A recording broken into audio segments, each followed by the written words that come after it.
Hello everyone, this is Bentley, and it's time for episode 20. We have hit 20 Tank of the Weeks, and I'm not going to say that I didn't think that I would get this far. It feels like it has been, just a couple weeks. It feels like it was just yesterday I was shooting the first one of these, and just before then I was putting up that first poll asking well, what do you guys want to see?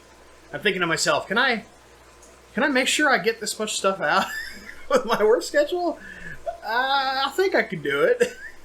So, big shout out to you guys. Thank you for just enjoying this entire series. We've gone for 20 weeks, so 5 months, as far as most of us are concerned. That's a pretty impressive run. And now we're going to talk about a fish I've had for a while, and this was what I've long considered my crown jewel fish that I got directly from Gary Lang the first time I ever met him up here in the Seattle area at a meeting for the Greater Seattle Aquarium Society. We're at the raising rack. You know it has to be a rainbow. But if I said crown jewel and you've been around for a while, you know exactly what fish that is. If you haven't been around for a while, well, this fish has a story, and it's very important. It's time for the Running River Rainbowfish.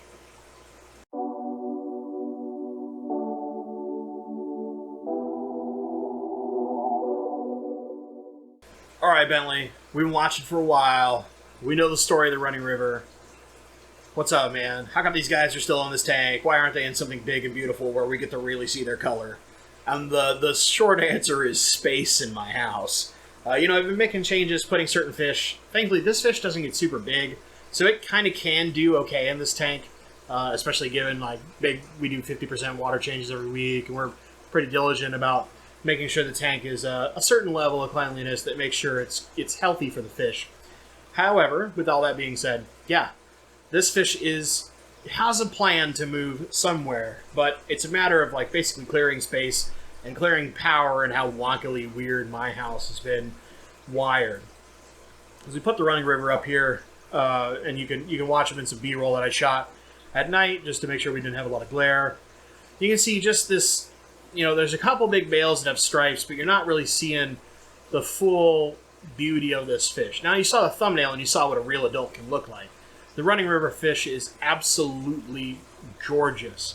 And there's this incredible story which is done. There's a video on Steve Hume's channel. I'm gonna have a link to it right here in the cards. You'll just see it up in the corner.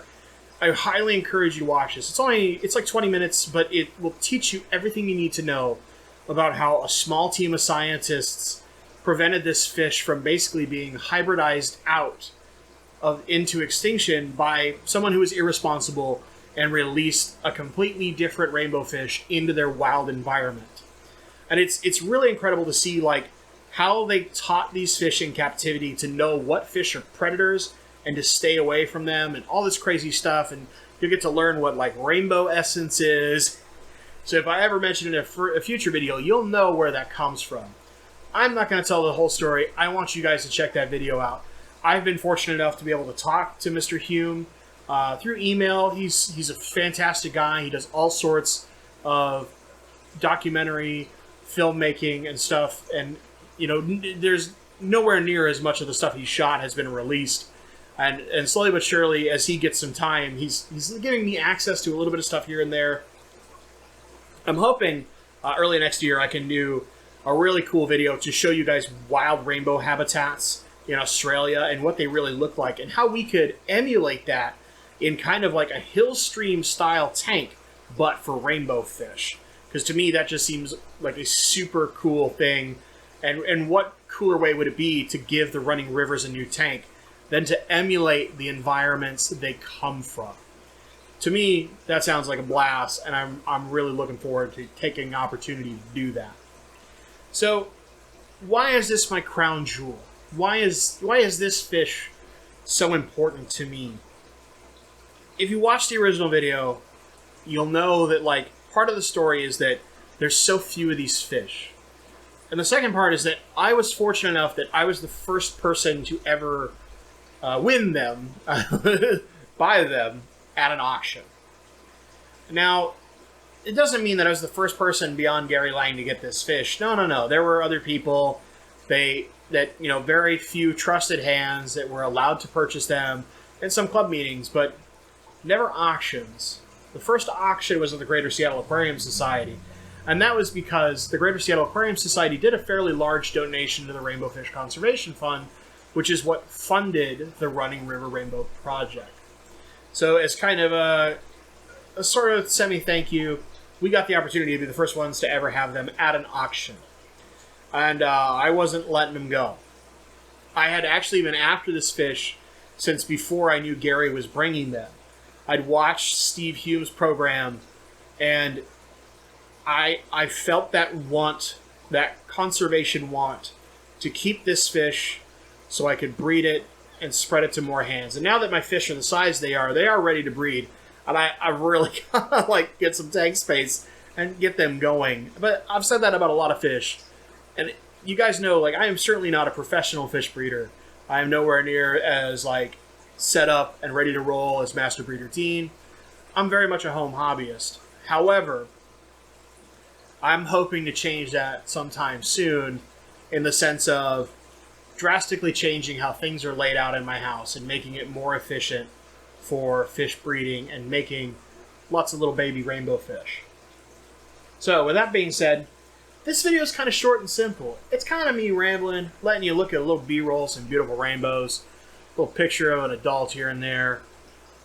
What I really want to know from you guys is this. Down in the comments, what part of fish keeping, like maybe it's a fish that you personally like, or something that we can no longer get from the wild, or is only kept in captivity because they're extinct in the wild.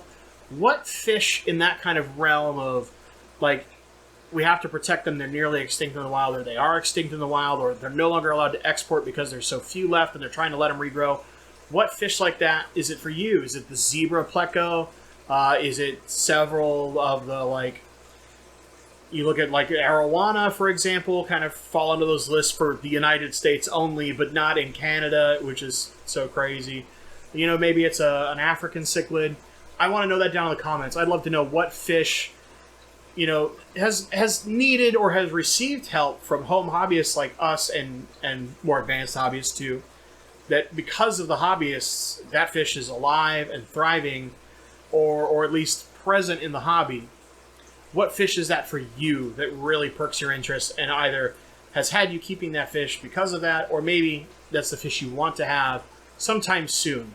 Let me know down in the comments. If you enjoy all these little dives into the tank of the week, if you're impressed by the fact that we've made it to 20 episodes, consider just lightly caressing the like button. Just a little tap, give it a little love. It'll light up for you. It'll show you it appreciates your love and affection, just like I do. It's so cheesy, right? I hate like smash the like button. It just let's relax, let's chill. This is fish. This is a peaceful thing. Let's take it easy. If you think I'm too much of a weirdo and you're just here because you like are hoping to send the next seething comment down below, you go ahead and hit the dislike button. That's fine. I understand. You hit it twice just to make sure. I know twice is bad. You can't stand this stuff and you'd rather see a flower horn or something. I can't.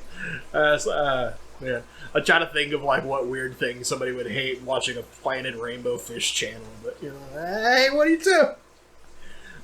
If this is your first time here, well, check out some of the other tanks of the week. There's a lot of really good episodes where we talk about some really cool fish, or just some tanks that I really enjoy, including some of my personal tanks that normally I never show until Tank of the Week came around, because they're in my bedroom or something along those lines.